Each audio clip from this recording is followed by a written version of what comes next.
स्वागत है दोस्तों आप सभी का आज की इस नई वीडियो में। और आज हम बात करेंगे क्लास 12 की पॉलिटिकल साइंस का जो चैप्टर 4 है, समकालीन विश्व और दक्षिण एशिया। तो इस चैप्टर का जो इम्पोर्टेंट टॉपिक बनता है भारत और बांग्लादेश। बांग्लादेश के बारे में जितने भी इम्पोर्टेंट क्वेश्चन बनते हैं इस चैप्टर से, वो हम आज की इस वीडियो में कवर करने वाले हैं।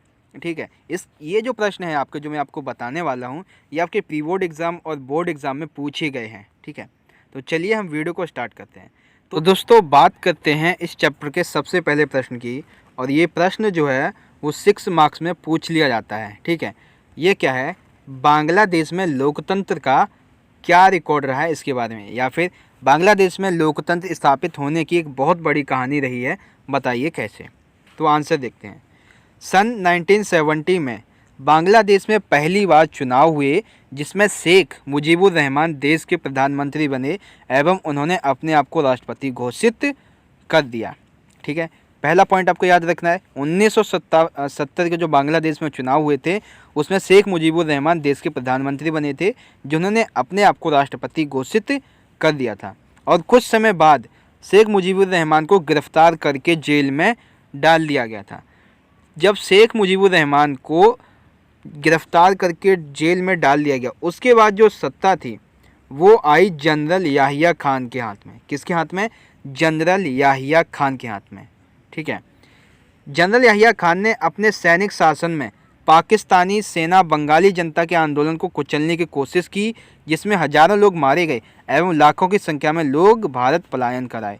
जनरल याहिया खान ने अपने शासन में जो पाकिस्तानी सेना थी, उसने बंगाल में चल रहे लोकतांत्रिक आंदोलन को कुचलने की कोशिश की, जिसमें लाखों लोग मारे गए, हजारों लोग मारे गए और बड़ी संख्या में जो लोग थे वो भारत पलायन करके आ गए थे, जिसकी वजह से भारत में जो घुसपैठ की समस्या थी वो अधिक बढ़ गई थी। भारत की सरकार ने, ये पूरी लिखा है यहाँ पे, पूरी नहीं बल्कि पूर्वी है, भारत की सरकार ने पूर्वी पाकिस्तान के लोगों के द्वारा चलाए गए इस आंदोलन का समर्थन किया था। और 1971 में भारत और पाकिस्तान के बीच युद्ध छिड़ा। किस बात से युद्ध छिड़ा? कि भारत और जो भारत था बांग्लादेश की सहायता कर रहा था। ठीक है, मतलब अभी का जो बांग्लादेश है उस समय से कुछ और पूर्वी पाकिस्तान कहते थे, तो उसकी ये क्या कर रहा था, सहायता कर रहा था। तो पाकिस्तान जो था वो भारत से नाराज़ हुआ, इसी वजह से 1971 में इन दोनों देशों के बीच में युद्ध छिड़ा। और पाकिस्तान के इस युद्ध की समाप्ति के बाद पूर्वी पाकिस्तान में पाकिस्तानी सेना ने आत्मसमर्पण कर दिया। इसके बाद एक स्वतंत्र राष्ट्र का निर्माण हुआ, जिसे कहा गया बांग्लादेश। और बांग्लादेश के बनने के बाद उसने अपने खुद का एक संविधान बनाया और यहाँ पर लोकतंत्र की व्यवस्था स्थापित हो गई। तो ये थी दोस्तों बांग्लादेश में लोकतंत्र के रिकॉर्ड की कहानी। पहला आपको याद रखना है 1970 के बांग्लादेशी चुनाव और शेख मुजीबुर रहमान का प्रधानमंत्री बनना और राष्ट्रपति घोषित कर लेना और उसके बाद गिरफ्तार हो जाना। फिर जनरल याहिया खान का आना और जो बांग्लादेश में आंदोलन चल रहा था उसको कुचलना। ठीक है, और भारत का पूर्वी पाकिस्तान में सेना भेजना और जो पूर्वी पाकिस्तान है उसकी सरकार की सहायता करना, और इसके बाद भारत पाकिस्तान का युद्ध होना, और फिर बांग्लादेश का पूरी तरीके से स्वतंत्र होकर एक लोकतांत्रिक संविधान जो व्यवस्था है वो स्थापित होना।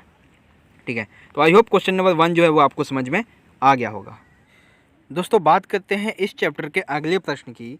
अगला प्रश्न है, भारत तथा बांग्लादेश के बीच विवाद के क्या मुद्दे रहे, यानी कि ऐसे कुछ मुद्दे बताइए जिनको लेकर भारत और बांग्लादेश के बीच में विवाद रहा हो, मतभेद रहा हो। ठीक है, तो सबसे पहला पॉइंट आप देख पाएंगे स्क्रीन पे, वो है नदी जल बंटवारा। ठीक है, तो देखिए क्या है ये, कि भारत में गंगा नदी पर सन 1960 में जो फरक्का बांध का निर्माण किया गया था, इसकी वजह से बांग्लादेश का यह कहना है कि उससे सुरक्षित और पर्याप्त मात्रा में जल उपलब्ध नहीं हो पा रहा है। इसकी वजह से इन दोनों के बीच में विवाद है।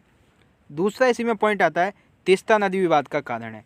बांग्लादेश जो है वो तीस्ता नदी से लगभग 25% जल की मांग कर रहा है, लेकिन भारत इस मांग को वह नहीं मान रहा है, क्योंकि अगर वह इस मांग को मान लेता है तो बंगाल के कई क्षेत्रों में सूखे की संभावना बढ़ जाएगी। इसलिए अभी तक केवल 14% ही जो जल है वो बांग्लादेश को उपलब्ध कराया गया है। तो गंगा नदी के जल के बंटवारे को लेकर और तीस्ता नदी के जल के बंटवारे को लेकर इन दोनों के बीच में विवाद बना रहता है। ठीक है। दूसरा पॉइंट आता है सीमा पार से घुसपैठ, यानी कि दोनों देश जो है, जो बांग्लादेश है वो भारत में घुसपैठ करता है। कैसे? 1971 के दौरान बांग्लादेश से घुसपैठ होने के कारण असम, बंगाल जैसे राज्यों की संस्कृति प्रभावित हुई। यानी कि 1971 में जो भारत और पाकिस्तान का युद्ध हुआ था, उस दौरान बहुत सारे बांग्लादेशी भारत में आ गए थे, जिसकी वजह से असम और बंगाल जैसे राज्यों की संस्कृति प्रभावित हुई थी। यहाँ के जो मूल निवासी थे वही अल्पसंख्यक बन गए थे, क्योंकि लाखों की संख्या में घुसपैठ हुई थी। तो घुसपैठ के कारण भारतीय अर्थव्यवस्था को भी इसका भारी नुकसान झेलना पड़ा था। इसी घुसपैठ की वजह से इन दोनों देशों के बीच में भी विवाद बना रहता है। ठीक है, तो आई होप पॉइंट नंबर 2 आपको समझ में आया होगा। बात करते हैं पॉइंट 3 की। तीसरा है बांग्लादेशी आतंकवादी शिविर, यानी कि बांग्लादेश में कुछ आतंकवादी संगठन है, जैसे लश्कर-ए-तैयबा एवं जमाल-उल-दावा। ये आप याद रखिए, लश्कर-ए-तैयबा, जमाल-उल-दावा, यह सभी भारत में आतंकवादी घटनाओं को अंजाम दे चुके हैं और आगे भी अंजाम देते रहेंगे। तो इसी बांग्लादेशी आतंकवादी शिविर के कारण इन दोनों देशों के बीच में आतंकवाद को लेकर विवाद बना रहता है। ठीक है, और दूसरा आता है पॉइंट 4 है म्यांमार से गैस पाइपलाइन, यानी कि भारत जो है वो म्यांमार के द्वारा गैस पाइपलाइन जो है वो अपने यहाँ लाना चाहता है, जो कि बांग्लादेश से होकर लाई जा सकती है, परंतु बांग्लादेश इस योजना में अड़चन उत्पन्न कर रहा है। भारत अगर म्यांमार द्वारा पाइपलाइन लाना चाहता है, इससे भारत का विकास होगा अधिक तेज़ी से, लेकिन बांग्लादेश जो है वो ऐसा नहीं करने देता है। ठीक है, पांचवा है अवैध तस्करी। बांग्लादेश से कई प्रकार के नशीले पदार्थ जैसे ड्रग्स आदि नशीली पदार्थ अवैध रूप से भारत में तस्करी की जाती है। यानी कि भारत में बांग्लादेश से कुछ अवैध तस्करी की जाती है नशे की, तो उसको लेकर इन दोनों देशों के बीच में विवाद बना रहता है। और लास्ट बचता है सैनिकों की हत्या। कई बार भारतीय सैनिकों को टॉर्चर करके बंगाल में उनकी हत्या कर दी जाती थी। यानी कि कई बार ऐसा होता था कि भारतीय सैनिकों को अगर पकड़ लिया है वहाँ पे बंगाल में, तो उनको टॉर्चर करके उनकी हत्या कर दी जाती थी, और उन सैनिकों के जो हाथ पैर होते थे उन्हें काट दिया जाता था। ऐसे आप मानवीय व्यवहार के कारण, ऐसे आप नहीं, यहाँ पे अमानवीय व्यवहार के कारण भारतीय लोगों के दिलों में, ये दिनों लिखा है, भारतीय लोगों के दिलों में बंगाल की सेना के प्रति, बंगाल के लोगों के प्रति जो छवि उभरी है वो काफ़ी ख़राब है। तो इस छवि जो उभरी है ख़राब है, उसकी वजह से भी दोनों देशों के बीच में मतभेद बना हुआ है।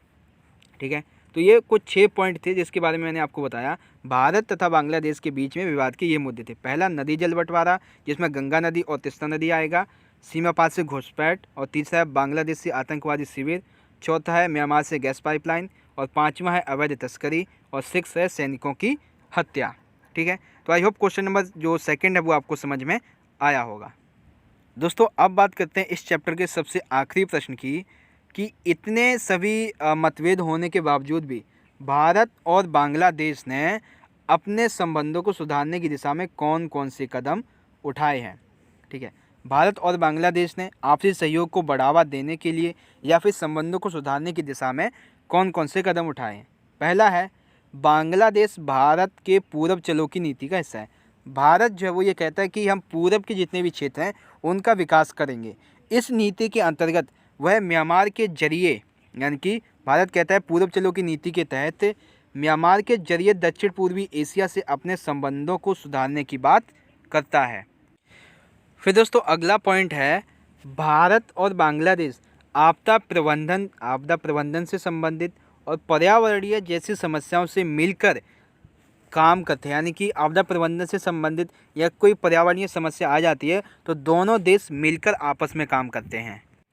अगला पॉइंट आता है, 2008 में शेख हसीना ने बांग्लादेश के प्रधानमंत्री की कुर्सी संभाली थी तथा भारत को यह आश्वासन दिया था कि बांग्लादेश में स्थित सभी आतंकवादी शिविरों को नष्ट करेंगे। 2008 में जो शेख हसीना थी वो बांग्लादेश की प्रधानमंत्री बनी थी और उसने भारत को यह आश्वासन दिया था कि हम अपने अच्छे संबंधों को सुधारने की दिशा में कदम उठाते हुए बांग्लादेश में जितने भी आतंकवादी शिविर हैं उन सभी शिविरों को नष्ट करेंगे।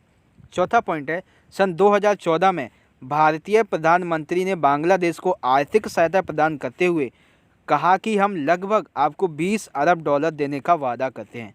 यानी कि 2014 में माननीय प्रधानमंत्री श्री नरेंद्र मोदी जी ने बांग्लादेश को आर्थिक सहायता प्रदान करते हुए उनसे वादा किया कि आपकी आर्थिक सहायता करने के लिए हम आपको लगभग 20 अरब डॉलर देने का वादा करते हैं।